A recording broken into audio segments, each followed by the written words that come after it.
श्री शिवलीलामृत कथासार अध्याय 3 मित्रसह राजाची कथा। श्री गोकर्ण महाबळेश्वर महात्म्य। श्री गणेशाय नमः।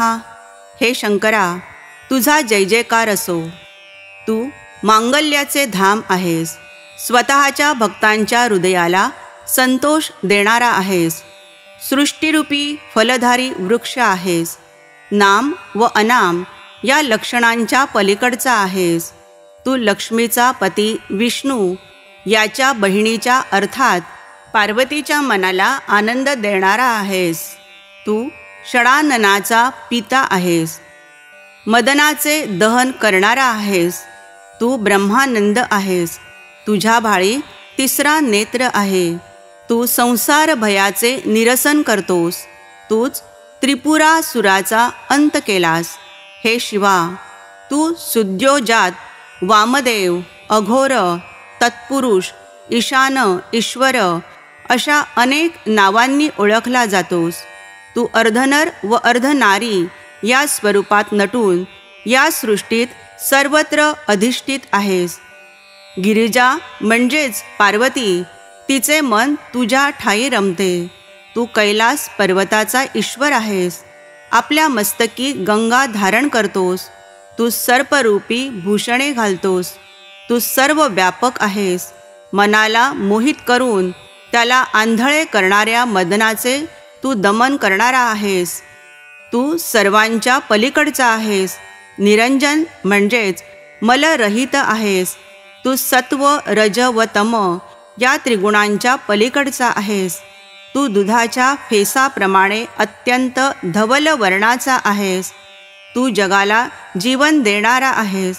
तू माझ्यावर कृपा करून दुसऱ्या अध्यायात शिवरात्रीचा महिमा वर्णन करविलास। यानंतर येणाऱ्या कथेची रचना मी कशी करू? हे पंचवदना, हे पंचमुकुट धारण करणाऱ्या शिवा, आता तूच मला प्रेरणा देऊन ही कथा माझ्याकडून वदवून घे। मित्रसह झाला कल्माशपाद। नैमिषारण्यात महामुनिसूत शौनकादिकांना अत्यंत अद्भुत अशा शिवलीला वर्णन करून सांगत होते। त्यातील पुढील कथाभाग असा आहे। इक्ष्वाकू वंशात मित्रसह नावाचा राजा होऊन गेला। तो अत्यंत तेजस्वी होता। त्याला वेदांचे व शास्त्रांचे चांगले ज्ञान होते। ऐश्वर्य आणि पराक्रम यांमुळे तो भूलोकीचा दुसरा इंद्रच होता। त्याने आपल्या विशाल सेनारूपी वस्त्राने समस्त पृथ्वीला आवरणच घातले होते जणू। तो प्रताप सूर्य होता। त्याच्यापुढे शत्रुरूपी नक्षत्रे पार मावळून गेली होती। एके दिवशी तो राजा बरोबर मोठे सैन्य घेऊन शिकारीसाठी निघाला। घोर अरण्यात प्रवेश करताच त्याच्या सैन्याच्या गोंधळामुळे तेथील श्वापदे घाबरून सैरावैरा पळू लागली। वाघ, लांडगे, अस्वले, सिंह, हरिण, हरिणी, वनगाई, वानरे, ससे व कोल्हे असे कितीतरी पशु कोलाहल करीत धावू लागले। चातक, बदके, मोर, कस्तुरी मृग, रानमांजरे व बोके, मुंगूस, राजहंस, चक्रवाक असे अनेक वन्यजीव प्राणभयाने इतस्ततः पळू लागले। त्यावेळी राजाने असंख्य प्राणी मारले। त्या मृगयेत राजाकडून एक महाभयंकर राक्षसही मारला गेला। तो गतप्राण होऊन पडला। हे त्या राक्षसाच्या भावाने दुरूनच पाहिले होते। त्याने त्याच क्षणी मी माझ्या भावाच्या मृत्यूचा सूड घेईन, या राजाला कपटाने धडा शिकवीन अशी घोर प्रतिज्ञा केली। मृगयेहून मित्रसह राजा आपल्या नगरात परतला। मध्ये काही दिवस सरले। बंधूच्या मृत्यूने शोकाकुल झालेल्या त्या राक्षसाने आपली प्रतिज्ञा पूर्ण करण्यासाठी मायावी मानवी रूप धारण केले। आचार्याला शोभतील अशी मलिन वस्त्रे परिधान करून आणि खांद्यावर पळी, झारे असे साहित्य घेऊन तो मित्रसह राजाच्या नगरात आला। त्याने राजाची भेट घेतली व म्हणाला, महाराज, मी निष्णात स्वयंपाकी आहे. माझ्या पाककलेची मानव आणि देवादिकही प्रशंसा करतात. सध्या काही काम मिळावे म्हणून मी आपल्यापाशी आलो आहे. मला आपल्या सेवेची संधी द्या. त्याच्या बोलण्यावर विश्वास ठेवून राजाने त्याला आपल्या स्वयंपाकगृहात आचारी म्हणून सेवेत घेतले. त्यानेही उत्तमोत्तम पदार्थ बनवून राजाचा विश्वास संपादन केला. काही दिवसांनी राजाने पितृश्राद्धासाठी कुलगुरू वसिष्ठांना आपल्या घरी आमंत्रित केले. त्यानुसार ब्रह्मदेवाचा पुत्र भोजनासाठी राजगृही आला. आचारी झालेला तो राक्षस राजाला धडा शिकविण्यासाठी योग्य संधीचीच वाट पाहत होता. त्याने आपला डाव साधला. गुप्तपणे नरमांस शिजविले आणि ते भांड्यामध्ये मिसळून ऋषींना वाढले. सर्व ऋषींमध्ये वरिष्ठ असलेले वसिष्ठ त्रिकालज्ञानी होते. त्यांनी भाज्यांमधून नरमांस वाढलेले आहे हे क्षणार्धात ओळखले. मित्रसह इतका ज्ञानी असूनही त्याच्याकडील आचारी राक्षस आहे हे त्याला कसे ओळखता आले नाही याचे त्यांना खूप वैषम्य वाटले. आचार्याला कटक कारस्थानास वाव मिळाला म्हणून त्यांनी राजालाच दोषी ठरविले आणि जागेवरून संतापाने उठून त्याला शाप दिला. अरे पाप्या, मी ब्राह्मण असून मला नरमांस वाढतोस. जा, या दुष्कृत्याबद्दल राक्षस होऊन तू अरण्य संचार कर. तेथे तुला काहीही खायला मिळणार नाही. राजा संभ्रमात पडला. तो वसिष्ठांना म्हणाला, गुरुदेव, जे काही घडले त्यात माझा दोष काय? मी आचार्याला बोलावून आपल्या समक्षच विचारतो. राजाने आपल्या सेवकांना धाडले, पण त्याआधीच तो आचारी झालेला राक्षस गुप्त रूपाने वनात पळून गेला होता. हे त्याचेच कारस्थान आहे हे राजाने ओळखले. त्याच्या कृत्यासाठी आपल्याला जबाबदार धरून वसिष्ठांनी अकारण संतापाने आपल्याला शाप दिला म्हणून तोही रागावला. त्यांना उलट शाप देण्यासाठी त्यानेही हातात जल घेतले. ते पाहून राजाची पट्टराणी दमयंती पुढे आली. ती पुण्यवान, पतिव्रता, सुंदर, चतुर व ज्ञानी होती. तिने राजाला अडविले. म्हणाली, नाथ, हे तुम्ही काय करता? गुरुला शाप देण्याचा शिष्याला मुळीच अधिकार नाही हे कसे विसरता? तुम्ही त्यांना शाप दिलात तर तुम्हाला एक कल्पपर्यंत नरक यातना भोगाव्या लागतील. राजा थांबला. तो राणीला म्हणाला, तू खरोखरच चतुर आहेस. माझी अधोगती टाळलीस. आता माझ्या हातात असलेल्या या जलाचे काय करू? ते भूमीवर टाकले तर ती दग्ध होईल. मग धान्य उगवणार नाही. मग राजाने ते जल आपल्याच पावलांवर टाकले. त्याच्या प्रभावाने त्याचे दोन्ही पाय काळे पडले. त्यावर कोड उठले. तेव्हापासून मित्रसह राजाला कल्माषपाद हे नाव पडले. वसिष्ठांनीही आधीचा सर्व वृत्तांत जाणून दयाबुद्धीने राजाला उशाप दिला. तू 12 वर्षांनी राक्षस योनीतून मुक्त होऊन पुन्हा राजा होशील. ते निघून गेल्यावर कल्माषपादाचे रूप पालटले. तो भयंकर राक्षस झाला. अरण्यात संचार करू लागला. तो अहोरात्र भुकेने व्याकुळ असे. वन्य पशु पक्षी मारून खात असे, पण त्याची भूक भागत नसे. ब्राह्मणीचा शाप.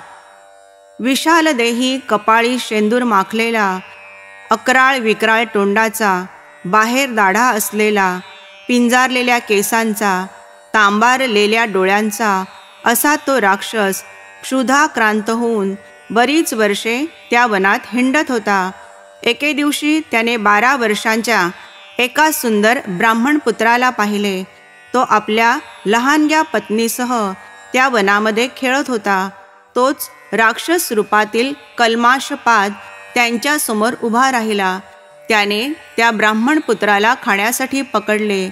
ते पाहून त्याची पत्नी काकुळतीला आली. राक्षसाने आपल्या पतीला जीवदान द्यावे म्हणून करुण स्वरांनी रडत रडत त्याला आर्त विनवण्या करू लागली. म्हणाली, अरे तू तर पुण्यकर्मे करणारा मित्रसह राजा आहेस, ऋषी शापाने राक्षस झालेला आहेस, गो ब्राह्मणांचा रक्षण करता अशी तुझी थोर कीर्ती आहे. तू माझ्या पतीला मारून ब्रह्महत्येचे पातक माथी घेऊ नकोस, त्याला सोड. ती ब्राह्मणी त्याच्यासमोर गडबडा लोळली, त्याचे पाय धरले. पुन्हा पुन्हा पदर पसरून त्याची करुणा भाकू लागली. हे राजेंद्रा, माझ्यावर दया कर, माझ्या पतीला खाऊ नकोस. तू चतुर आहेस, ज्ञानी आहेस, या महापापाने तुला स्वर्ग मिळणार नाही, असे परोपरीने समजावू लागली. पण त्याला तिची दया आली नाही. ती ब्राह्मणी आक्रोश करीत असताना त्याने तिच्या समोरच तिच्या पतीला ठार केले आणि त्याचे मांस खाऊन हाडे तेथेच टाकली. त्या दुःखाने ती ब्राह्मणी आकांत करू लागली. कपाळ जमिनीवर आपटून तोंडात माती घालू लागली. त्या एकाकी वनात तिचे सांत्वन करायलाही कोणी नव्हते. शोकाने आणि संतापाने थरथर कापणाऱ्या त्या पतिव्रतेने राजाला शाप दिला. ती म्हणाली, अरे चांडाळा, तू माझे पतिसुख हिरावून घेतलेस, मला वैधव्याच्या खाईत टाकलेस. मी माझ्या पतीशी संग करण्यास उत्सुक असताना त्याचा प्राण घेतलास. या अपराधाबद्दल तुला क्षमा नाही. आज तू राक्षस आहेस, उद्या शापमुक्त होऊन पुन्हा राजा होशील. तेव्हा केवळ दमयंतीच नव्हे तर कोणत्याही स्त्रीशी संग केल्यास तुझा त्याच क्षणी प्राण जाईल. हा शाप ब्रह्मा, विष्णू, महेश्वर यांनाही परत फिरवता येणार नव्हता. ब्राह्मणीच्या मुखातून नियती अटळ वचन बोलून गेली होती. तिने रडत रडत आपल्या पतीच्या अस्थी गोळा केल्या आणि चिता रचून अस्थीसह अग्निप्रवेश केला. वसिष्ठांनी दिलेला शाप भोगत असतानाच आणखी एक शाप त्या राजाच्या माथी बसला. तो स्तंभित झाला. काय करावे हेच त्याला सुचेना. मृगये दरम्यान झालेला राक्षसाचा वध आपल्याला इतका महागात पडेल आणि अनिवार्य दुःख भोगायला लावेल असे त्याच्या स्वप्नातही आले नसेल. असो, 12 वर्षे पूर्ण होताच राक्षस झालेल्या कल्माशपादास पुन्हा पूर्वीचे रूप प्राप्त झाले. तो नगरात परतला.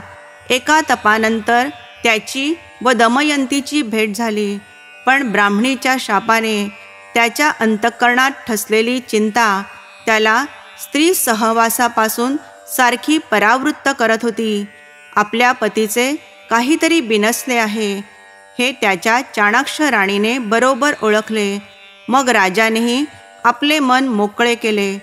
वनात घडलेल्या ब्रह्महत्येचा सर्व वृत्तांत त्याने तिला सांगितला.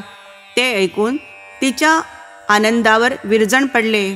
तिच्यासाठी ती फार मोठी दुःखद घटना होती. ती कपाळ बडवीत रडू लागली. म्हणाली, हाय हाय रे देवा, कोणते पूर्वकर्म आडवे आले म्हणून पती सौख्याला मुकले.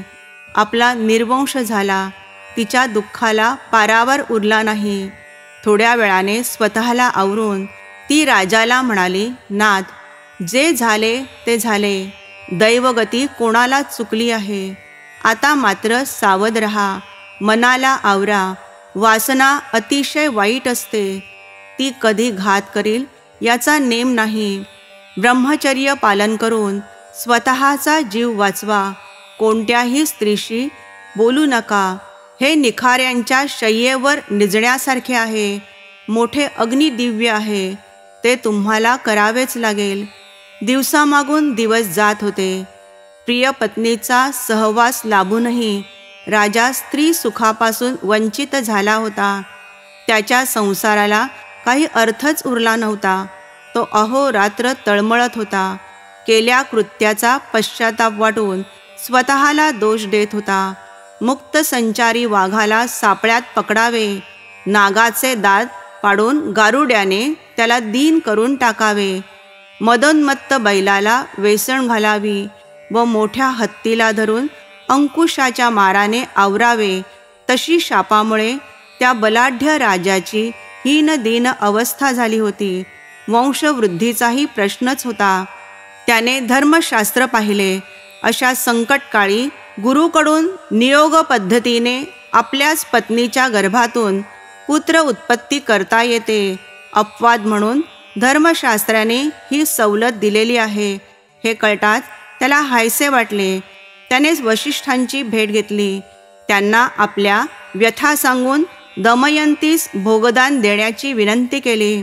त्यामुळे त्यांच्यापासून दमयंतीस एक दिव्य पुत्र झाला. वंशवृद्धीची चिंता मिटली असली तरी मूळ समस्या तशीच होती.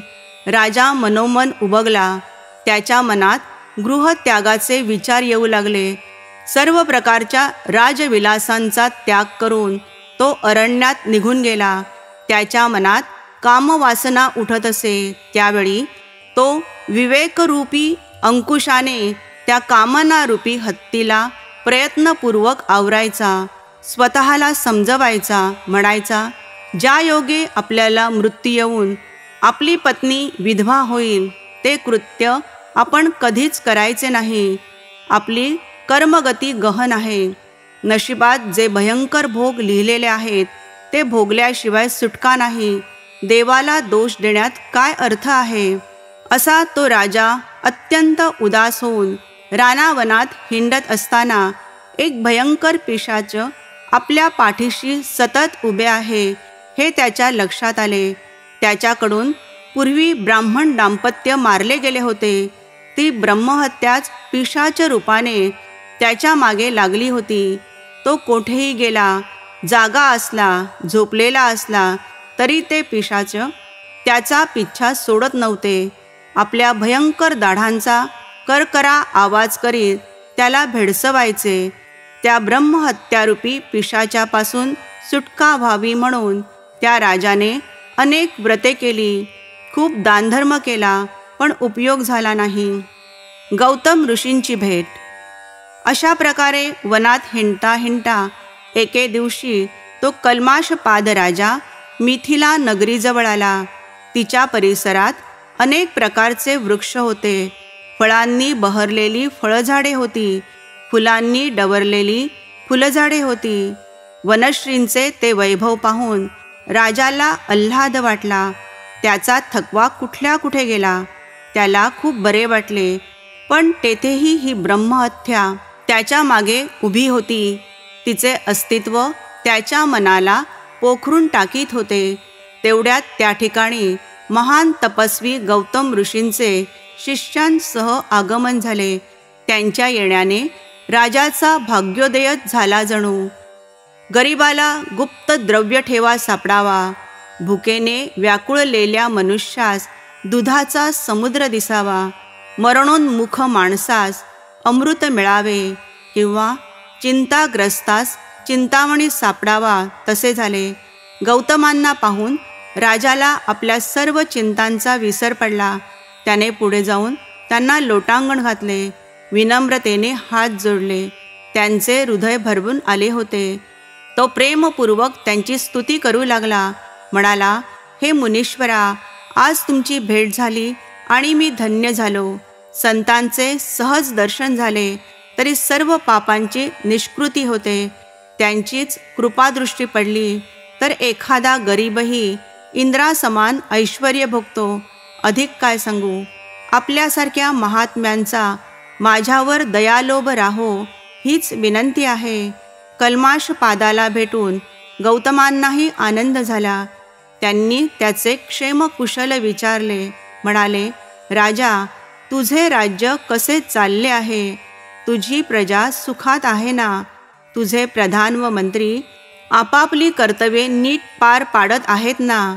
ब्राह्मण, क्षत्रिय, वैश्य, शूद्र असे चारी वर्णांचे लोक स्वधर्माने वागत आहेत ना. तुझी पत्नी, मुलगा, सेवक व पशु हे सर्व सुखरूप आहेत ना. राजा म्हणाला, मुनिराज, आपल्या कृपेने सर्व कुशल मंगल आहे. आपण फार दुरून आलेले दिसता. तुमची आनंदमय मूर्ती पाहिली आणि मनाला एक नवीन उभारी आली. तुमच्या दर्शनाने माझे ब्रह्महत्येचे पातक दूर होईल असा मला विश्वास वाटतो. ते ऐकून गौतम ऋषींना मोठे नवल वाटले. त्यांनी राजाचे सांत्वन केले. तेव्हा राजाने आपले दुस्तर पूर्व कर्म त्यांना कथन केले. श्री क्षेत्र गोकर्ण महात्म्य. गौतम म्हणाले, हे राजा, मी गोकर्ण क्षेत्रातून येथे आलो आहे. ते शिवस्थान अत्यंत पवित्र असून त्याचे अपार महात्म्य कोणालाही वर्णन करता येत नाही. ते क्षेत्र म्हणजे पृथ्वीवरील दुसरे कैलासच. तेथे भगवान शंकर ओंकार रूपाने भवानीसह विराजमान आहेत. त्या अर्धमात्रारूप पीठाची नित्य सेवा देव, दानव व किन्नर भक्तिभावाने करतात. तेथील शिवदर्शन ब्रह्मादिकांनाही दुर्लभ आहे. श्री विष्णू लक्ष्मीसह तेथे तपश्चर्या करतो. भक्तवत्सल असा सांब सदाशिव मृडानीसह म्हणजेच पार्वतीसह तिथे उभा आहे. त्याच्याबद्दल अधिक काय सांगावे. तो मूर्तिमंत कैवल्य आहे. कोटी सूर्यांच्या एकत्रित प्रभेसारखा महातेजस्वी आहे. तेथील शोभा काय वर्णन करावी. इंद्र व ब्रह्मदेवाचे सनकादिक पुत्र अहोरात्र तेथेच वास करतात. देव, वृक्ष आणि पाषाण यांची रूपे घेऊन तेथे राहतात. परमज्ञानी व्यास महर्षी तेथे अनुष्ठान करतात.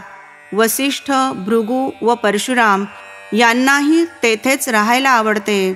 तेथे शिवदर्शनासाठी नेहमीच गर्दी असते. नारद, तुंबरू तेथे शिवलीलांचे गायन करतात.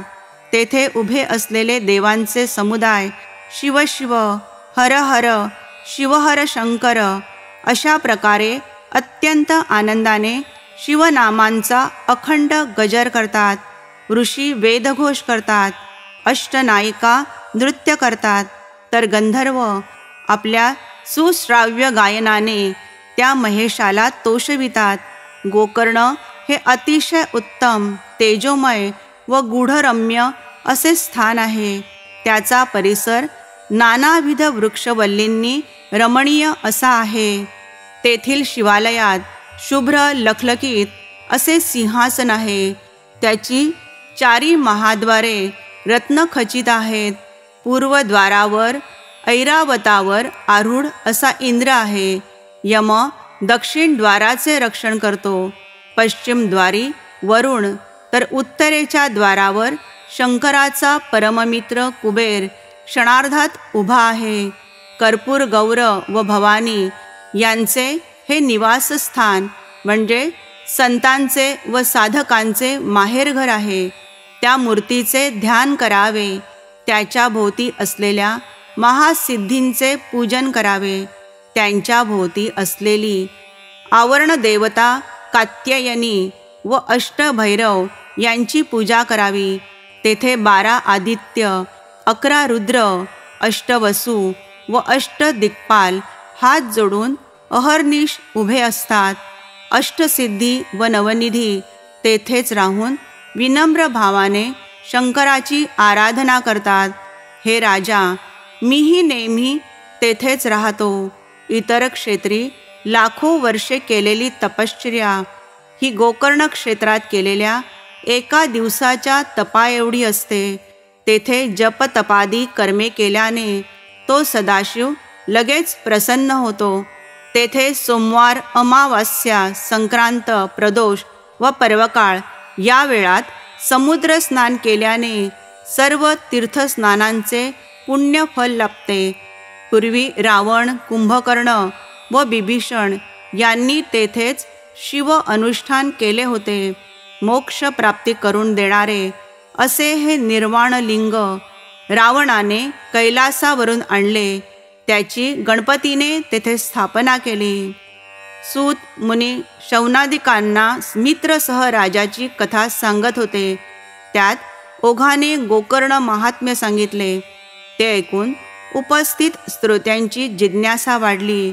ते सुतांना म्हणाले, महाराज, शिवलिंग स्थापनेची ती कथा ऐकण्यास आम्ही अगदी आतुर झालो आहोत. त्याविषयी सविस्तर सांगा. मित्रसह राजाची कथा त्यानंतर सांगा. श्रोत्यांच्या आग्रहावरून सुतांनी जो कथाभाग सांगितला तो असा. महाबळेश्वराची कथा. केकई ही रावणाची आई. ती शिवभक्त होती. नित्य शिवराधना करायची. शिवलिंगाची पूजा झाल्याशिवाय पाणीही ग्रहण करायचे नाही. रावणाचे कल्याण व्हावे, त्याला सर्वत्र विजय मिळावा म्हणून ती पंचधान्यांच्या पिठाचे शिवलिंग तयार करून त्याची पूजा करायची. तिच्या उपासनेने रावण बलाढ्य झाला, तर तो कोणालाही ऐकणार नाही. स्वर्गावर स्वारी करून आपल्यालाही पदच्युत करेल अशा प्रकारे विचार करून इंद्राने ते शिवलिंग कपटाने समुद्रात बुडविले. त्यामुळे केकई निराश झाली. तिने अन्नोदक वर्ज केले. रावण मातृभक्त होता. त्याने तिची समजूत काढली. म्हणाला, आई, चिंता करू नकोस. मी कैलासावर जाऊन शंकराकडून त्याचे आत्मलिंगच मागून आणतो. तू त्याची पूजा कर. 14 विद्या व 64 कलांमध्ये रावण पारंगत होता. त्याने वेदांचे विभागवार अध्ययन करून सार ज्ञान मिळवले होते. तोही शिवभक्त होता. शंकराला प्रिय होता. मातेला शब्द दिल्याप्रमाणे तो कैलासावर गेला. तेथे दीर्घकाल घोर तपश्चर्या केली. मग शंकराला प्रसन्न करून घेण्यासाठी प्रेमपूर्वक अद्भुत गायन केले. त्यासाठी स्वहस्ते आपले मस्तक छेदले. शिरा काढून त्याच्या स्वरयुक्त तारा बनविल्या. त्या वाद्यांना जोडून राग, रागिण्या व उपराग यांचे शास्त्रोक्त गायन केले. मूर्छना, कंपन आदींनी युक्त सप्तस्वर तालबद्ध असे दिव्य संगीत गायले. नानाविध गद्य पद्य रचना, गीते, स्तोत्रे वेगवेगळ्या शैलीत म्हटली. शिवलीलांचे वर्णन केले. शिवनामाचा अखंड जप केला. त्याने प्रेमपूर्वक केलेल्या या उत्कट आराधनेने व तपश्चर्येने शंकर प्रसन्न झाला. रावणास सन्मुख प्रकट होऊन तो म्हणाला, दशानना, मी तुझी सेवा भक्ती पाहून अत्यंत संतुष्ट झालो आहे. तरी इच्छित वर मागून घे. रावण म्हणाला, भगवान, मला आपले आत्मस्वरूप लिंग द्यावे. तसेच त्रिभुवनात अत्यंत सुंदर अशी स्त्री द्यावी. तेव्हा त्या भोळ्या शंकराने निजभक्ताचे मनोरथ पुरवण्यासाठी आपल्या हृदयातून अत्यंत दैदिप्यमान असे आत्मलिंग काढून रावणाच्या हाती दिले. त्याच्या औदार्याची ही परिसीमाच होती. त्या दिव्य आत्मलिंगाबद्दल काय सांगावे. ते लिंग म्हणजे ब्रह्मानंदरूपी रसाचे ओतीव साकार रूप. ब्रह्मादिकांनाही अतर्क्य व अप्राप्य, मुनिजनांचे ध्येय, सनकादिकांचे पूज्य दैवत. वेद, शास्त्रे व पुराणे त्याचे महात्म्य आवडीने सांगतात. ते लिंग म्हणजे त्रिगुणातील परब्रह्म, अज, अजित, अनाम, सच्चित आनंदाचे निधान, योग्यांचे विश्रांतीस्थान, परम शांतिरूप निर्वाणधाम, साक्षात मोक्ष. ज्याने इच्छा मात्रे चित्र विचित्र अशी अनंत ब्रह्मांडे रचली. ज्याच्याविषयी बोलताना वेद व शास्त्रे वादविवाद करून मौनावली.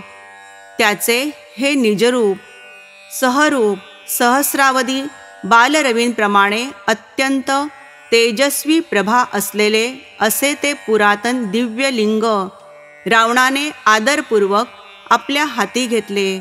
त्यानंतर शिवापुढे नतमस्तक होऊन तो म्हणाला, हे त्रिलोचना, तू त्रिदोषांचे शमन करणारा आहेस.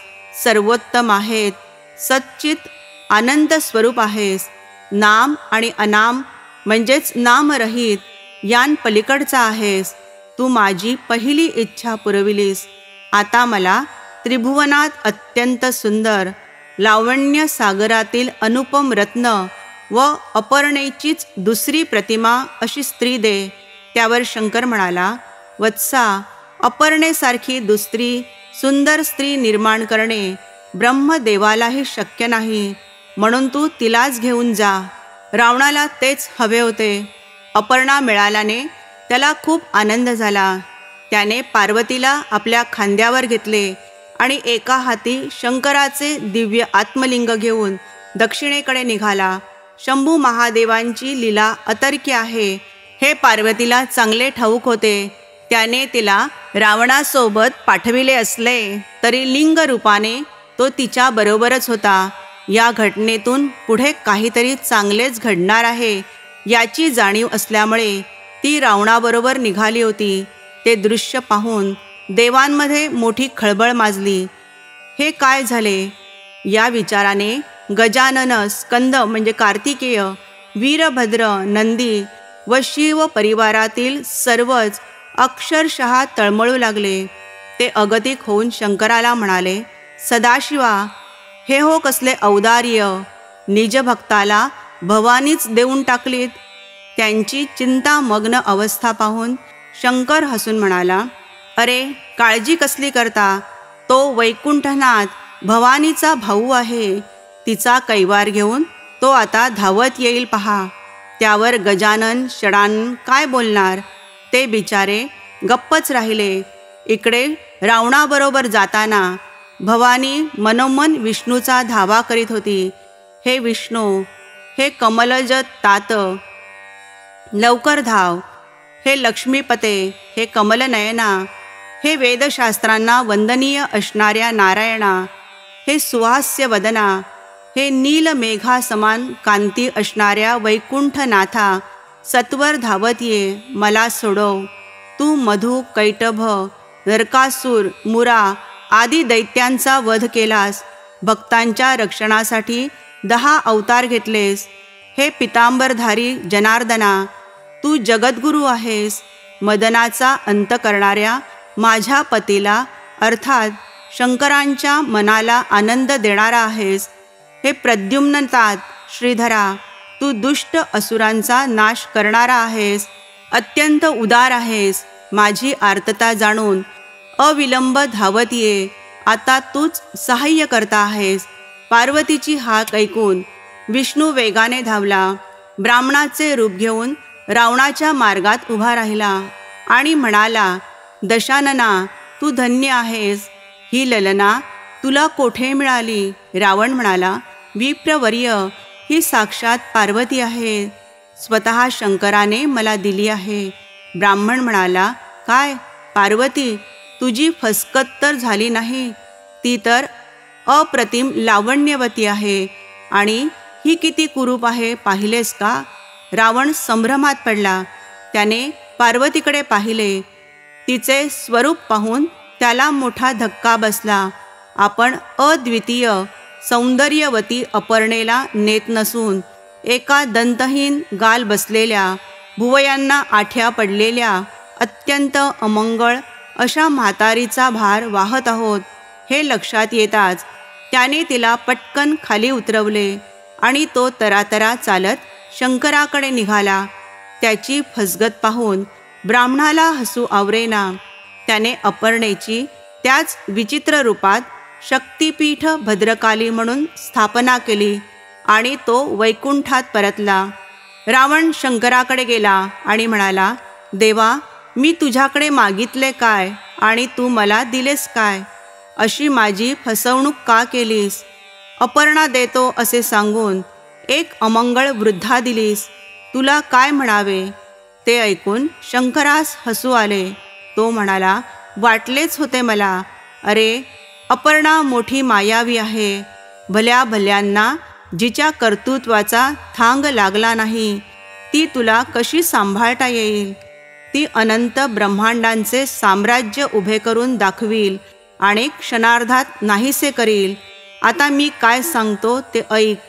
अपर्णेसारखी सुंदर स्त्री एक विष्णूच निर्माण करू शकतो. त्याने आपल्या अंगावरील मळापासून स्वहस्ते तशी त्रिभुवन सुंदरी स्त्री निर्माण केलेली आहे.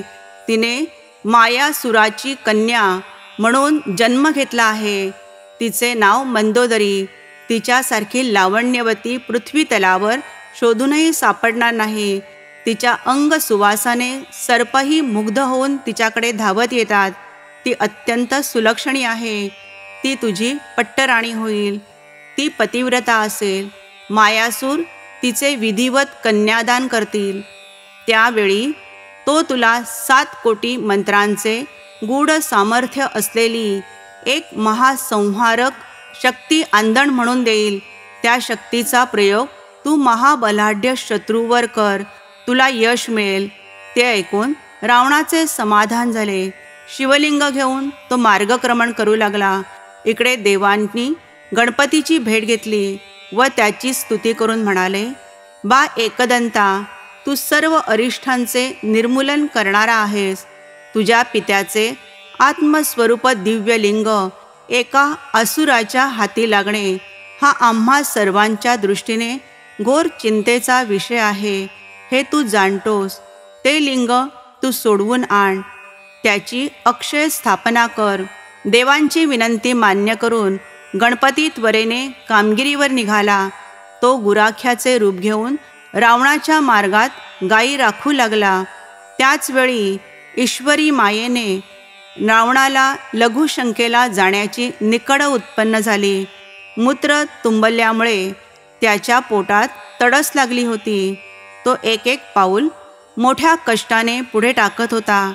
स्वतःचे आत्मलिंग देताना शंकराने त्याला, हे लिंग तू जमिनीवर अजिबात ठेवू नकोस, असे आधीच बजावून ठेवले होते.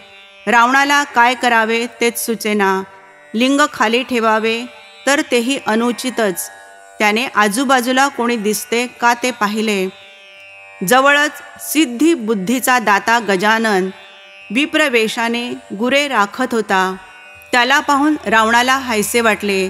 त्याने हाका मारून त्या गुराखी मुलाला जवळ बोलावले व म्हणाला, अरे मला लघुशंकेला जायचे आहे. मी जाऊन येईपर्यंत हे पवित्र शिवलिंग तू थोडा वेळ हातात धर. त्यावर तो ब्राह्मण गुराखी म्हणाला, माझ्या गायी रानावनात पळतात, त्यांच्यावर सारखे लक्ष ठेवावे लागते.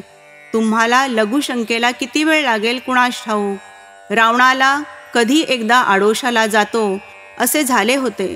तो म्हणाला, अरे मी आत्ता जाऊन येतो, लघुशंकेला कितीसा वेळ लागतो.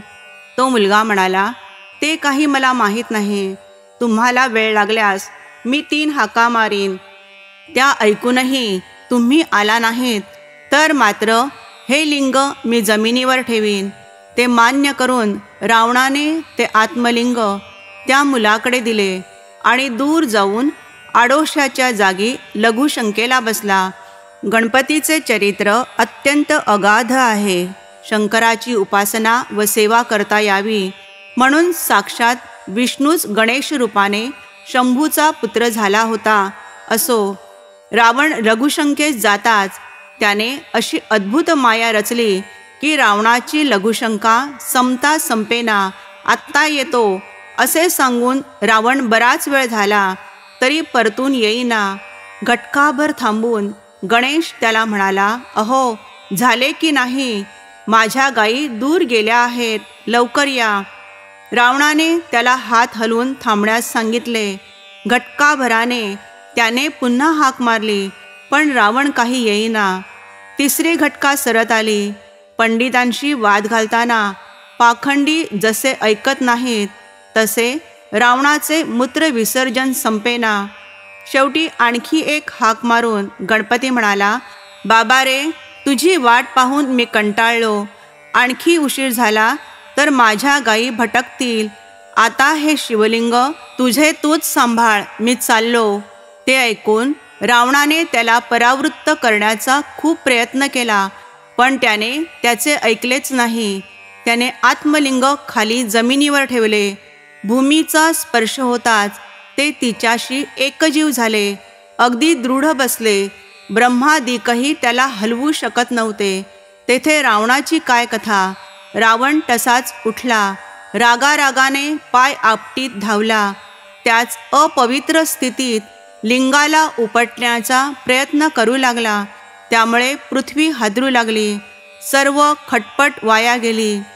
अनंत देहकष्ट सोसून प्रयत्नपूर्वक मिळविलेले ते आत्मलिंग असे डोळ्यादेखत गमवावे लागले. याचे त्याला अपरंपार दुःख झाले. तो क्रोधाने बेभान झाला. त्या गुराखी ब्राह्मण मुलाला पकडून जबरदस्त शिक्षा करावी म्हणून मोठ्या आवेशाने तो त्याचा पाठलाग करू लागला. ते पाहून गायींच्या मागे धावणारा गजानन अचानक अदृश्य झाला. गायीही भूगर्भात गुप्त होऊन गेल्या. रावणाने धावत जाऊन एका गायीचा कान पकडला व तिला वर ओढण्याच्या शर्थीचा प्रयत्न केला, पण काहीही उपयोग झाला नाही.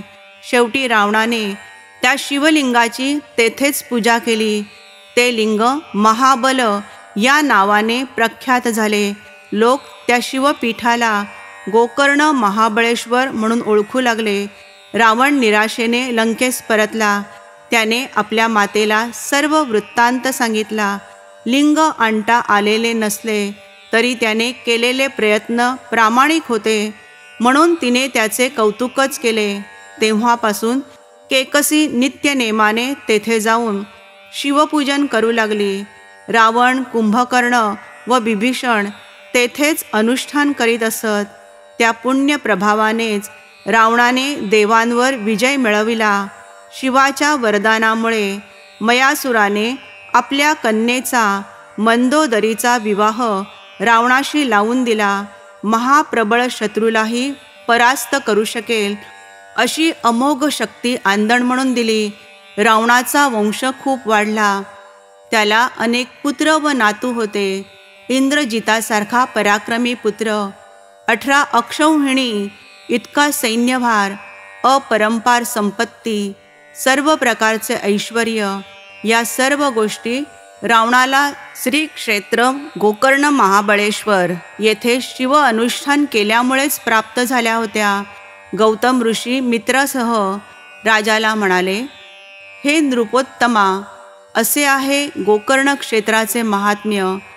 ते ब्रह्मादिकांनाही वर्णन करता येत नाही.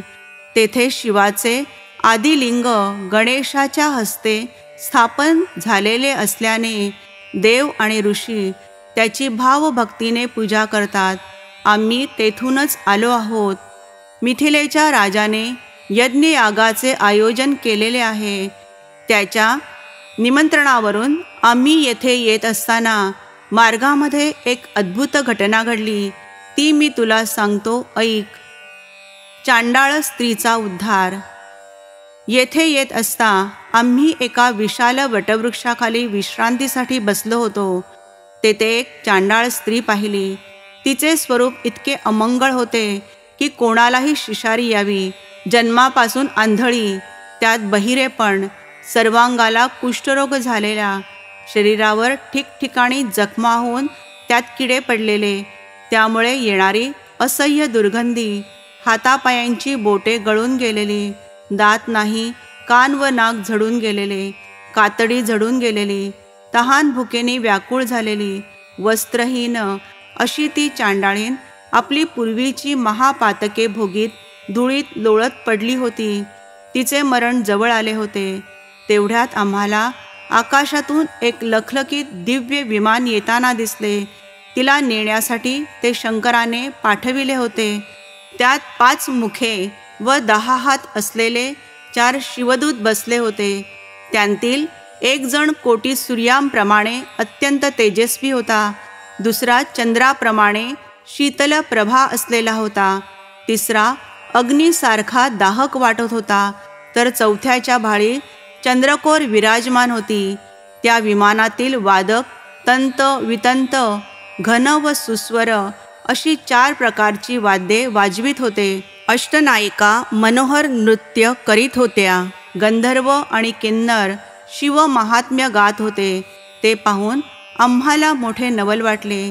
मी त्यांना विचारले, काय हो, हे दिव्य विमान घेऊन तुम्ही कोणाचा उद्धार करण्यासाठी आला आहात? शिवदूत म्हणाले, आम्ही आमचे स्वामी शंकर यांच्या आज्ञेने या चांडाळणीला शिवलोकी नेण्यासाठी आलो आहोत.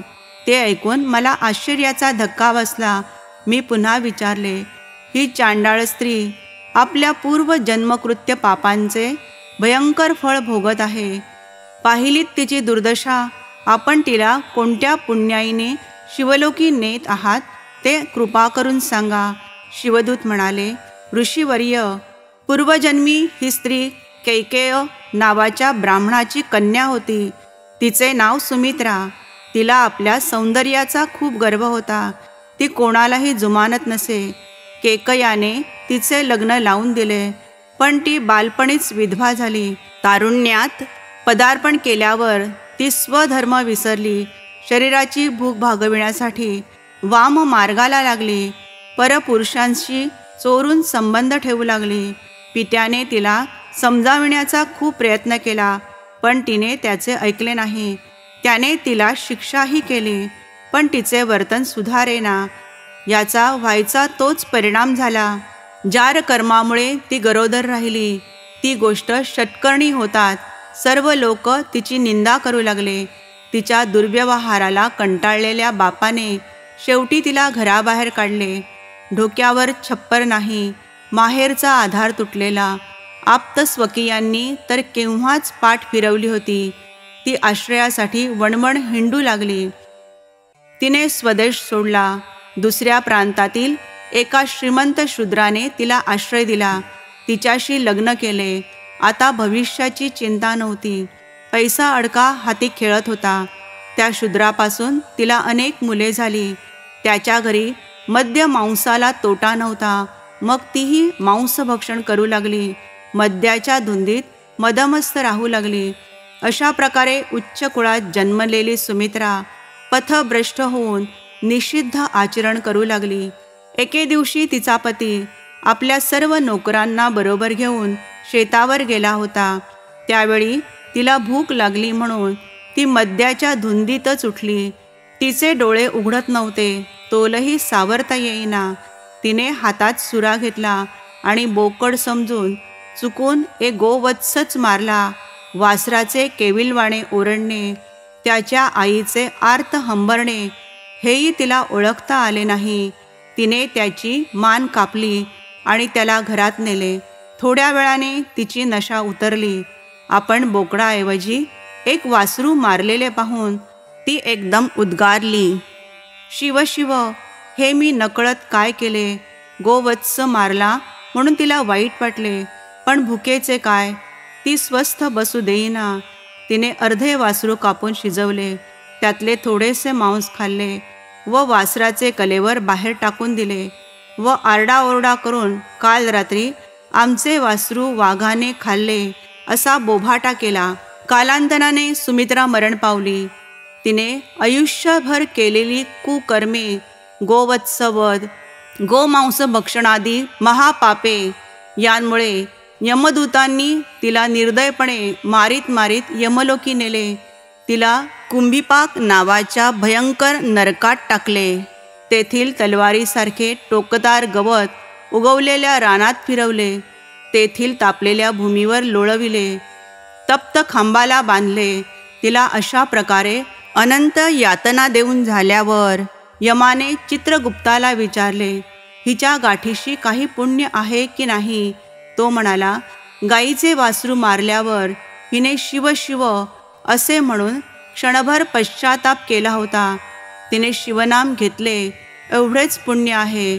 मग तिने एकदाच घेतलेल्या त्या शिवनामाच्या पुण्याईने यमाने तिला अन्य योनीत न घालता पुन्हा मनुष्य योनीत चांडाळ स्त्रीच्या जन्माला घातले. मनुष्य जन्म मिळाला तरी ती गर्भात असल्यापासून आंधळी होती, कुलक्षणी होती. ती मलमूत्रात लोळायची. लोकांनी टाकलेले, कुत्र्यांनी उष्टवलेले असे अन्न खायची. लहान असतानाच तिचे आईवडील वारले. ती निराधार व अनाथ झाली. हातात काठी घेऊन गावोगावी भीक मागत ती हिंडू लागली. त्यातच तिला कुष्ठरोग झाला. उपासमारी व ही भयंकर व्याधी यांमुळे तिला जीव नकोसा झाला. एके दिवशी शिवरात्रीच्या पर्वकाळी शिवदर्शन घेण्यासाठी असंख्य यात्रेकरू श्री क्षेत्र गोकर्णात जात होते. वाद्य वाजत होती. शिवभक्त शिवनामाचा गजर करीत होते. त्यांच्या मागे ही सुद्धा हळूहळू जाऊ लागली. तेथे गेल्यावर भद्रकालीच्या देवळाजवळ बसली आणि हात पसरून लोकांकडे भीक मागू लागली. मी पापिणी आहे, माझ्यावर दया करा, मला भूक लागली आहे, काही खायला द्या. तिच्या हाका ऐकून लोकांना तिची दया येत होती, पण तिला झालेला कुष्ठरोग व येणारी असह्य दुर्गंधी यांमुळे कोणीही तिच्यापाशी फिरकले नाही. प्रदक्षिणा करणाऱ्या एका भक्ताने मात्र तिच्या हातावर बेलाचे पान ठेवले. ती खाद्यवस्तू नाही म्हणून ती सरफडली. ते पान रागाने भिरकावून दिले. ते वाऱ्याने उडून एका शिवलिंगावर पडले. अशा प्रकारे तिला शिवरात्रीच्या पर्वकाळी यात्रा, उपोषण, बिल्वदलाने पूजन, शिवभक्तांचा सहवास व जागरण घडले. लोक शिवनाम घेत असताना ही सुद्धा त्यांच्यासारखेच नामस्मरण करत होती. ती आत्ता या वडाखाली येऊन पडली आहे. या नकळत घडलेल्या पुण्य कर्मांमुळे तिची पूर्वजन्मींची सर्व पापे नष्ट झाली आहेत, म्हणून आम्ही तिला नेण्यासाठी आलो आहोत. गौतम ऋषी मित्रसह राजाला त्या चांडाळ स्त्रीचा वृत्तांत सांगत होते. ते पुढे म्हणाले, राजन, शिवगणांनी आम्हाला तिचा पूर्व वृत्तांत सांगितला. तेवढ्यात आमच्या देखतच तिने रोगाने जर्जर झालेल्या त्या देहाचा त्याग केला. गोकर्ण क्षेत्रात मरण आले. हेही तिचे सद्भाग्यच. पूर्व देहातून बाहेर येताच तिला दिव्य शरीर प्राप्त झाले. शिवगणांनी तिला सन्मानाने शिवलोकी नेले. तिचे जन्म कल्याण झाले. म्हणून माझे तुला असे सांगणे आहे की तूही आदरपूर्वक गोकर्णात जा. तिथे शिवरात्रीस पार्वतीसह महाबळेश्वराची बिल्वपत्रांनी पूजा कर.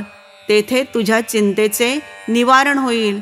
शिवमहाप्रभूंच्या कृपा प्रसादाने तू ब्रह्महत्येसारखे पातक व ब्राह्मणीचा शाप यातून मुक्त होशील. ऋषी श्रेष्ठ गौतमांनी मार्गदर्शन केले होते. राजाला खूप बरे वाटले. त्याने त्यांना नमस्कार केला. गौतम ऋषी जनकाच्या यज्ञासाठी मिथिला नगरीस गेले आणि मित्रसह राजा गोकर्ण क्षेत्राकडे निघाला. मित्रसह राजाचे शिवलोकी गमन. गोकर्ण क्षेत्रात प्रवेशल्यावर राजाला खूप धन्य वाटले. तेथील पावित्र्य पाहून तेथे शिवकृपेने आपला उद्धार नक्की होणार अशी त्याची खात्री झाली.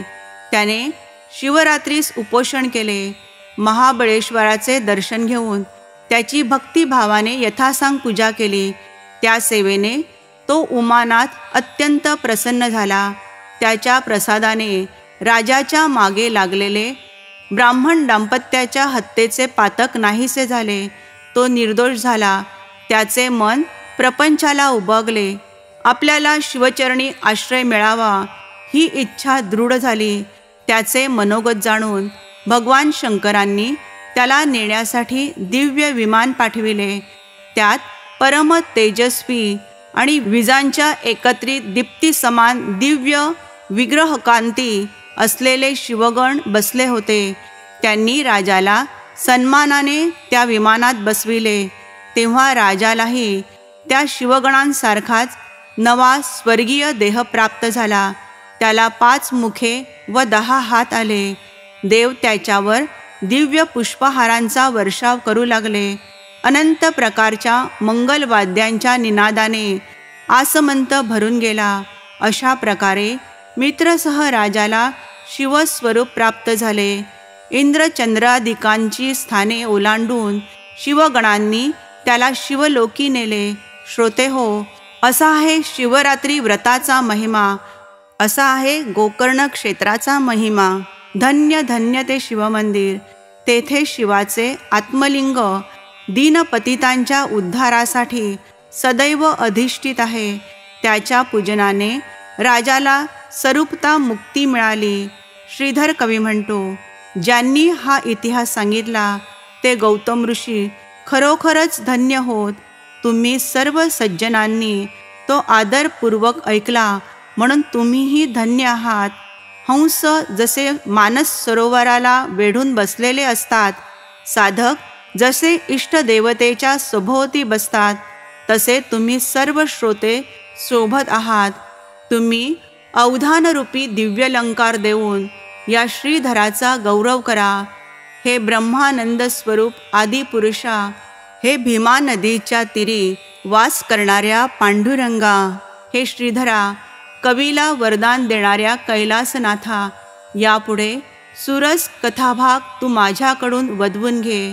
स्कंद पुराणातील ब्रह्मोत्तर खंडात असलेला शिवलीलामृत हा एक महान ग्रंथ. त्याचा हा 3रा अध्याय अतिशय गोड आहे. सज्जनांनी त्याचे अखंड श्रवण करावे अशी प्रार्थना आहे. 3रा अध्याय समाप्त. श्री सांब सदाशिवार्पणमस्तु. हा अध्याय रात्रीच्या प्रथम प्रहरी रोज ऐकावा. भूतबाधा नाहीशी होते. याचा उपयोग घरातील कर्त्या माणसाने करावा.